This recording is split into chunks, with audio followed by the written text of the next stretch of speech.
nikiwa naibu wa rais, huyu Soprano alikuwa waziri wa interior na Japhet Koome alikuwa IG. Nikamuita Soprano, nikamuuliza Soprano, mimi naona kila wiki uko West Pokot, uko Marakwet, uko Baringo, unapigana na wezi wa mifugo wale wanaua watu ya Kasongo. Hiyo ni sawa, lakini wewe watu ya Meru pale Igembe North wanauawa kila siku, ng'ombe zao zinaibiwa. Akaniambia mimi, wacha kwanza nisaidie rais, hiyo mkubwa yangu. Ni bure si bure? Unasikia vile Soprano niambia ati asaidie rais kwa? Sasa nikamuuliza, wewe Soprano, wewe ni mtoto wetu hapa Mlimani, wewe saidia Kasongo kwao, lakini pia weka askari wasaidie wa Meru. Mpaka wa leo Soprano anashinda Meru kila siku, wa Meru wanauawa every night, mpaka jana usiku ng'ombe zao zinaibiwa. Hii Soprano ni bure ama si bure? Ni bure si bure? Sasa wewe Soprano, wa Meru wanaangaishwa na magaidi, alafu unasukuka hapa na ndege na pesa na magunia, ati unasema ati wewe ni fire. Ni fire si fire?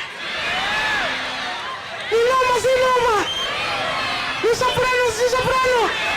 Hii Soprano ni bure si bure? Na mimi ndio Ruto alinifukuza. Mimi singekubali wa Meru wauawe nikiwa naibu wa rais. Wewe Soprano, you are a fake deputy president. Deputy President Badia. Wa Meru wanauawa kama kuku, wanachinjwa, ng'ombe zao zinaibiwa. Kazi yako ni kufuata Ruto ukibeba maharagwe na mchere kuja kuleta hapa Mlimani. Mimi nataka niseme watu ya Githunguri, nauliza nyinyi kwa heshima, mtafute viongozi ambaye hawezi uza sisi tumbo yao. Nimeweka huo. Mtafukuza hiyo ameshara. Wangapi wanasema ameshara aende? Na huyu mama kaunti ya Makeki, huyu wa Murang'a aende asiende? Aende asiende? Lakini mimi naomba msimame na kijana wangu. Kijana wangu Karongo Wafangwa ni mwanaume kamili katika hapa. Watu viongozi wote wa Kiambu isipokuwa gavana na senator, ma-MP wote 12 na mama county walinunuliwa na Kasongo, wakapewa pesa, wakauza watu ya Kiambu, wakauza jamii yetu.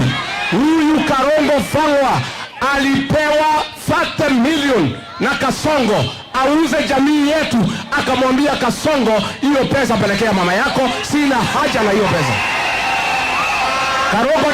Karongo ni mwanaume si mwanaume? Juzi amepoteza mama yake. Huyu wameshara wanapanga na Kimani Ichung'wa, wanatuma askari ati watoe hema ati likijia asikuje mazishi ya mama ya Karongo.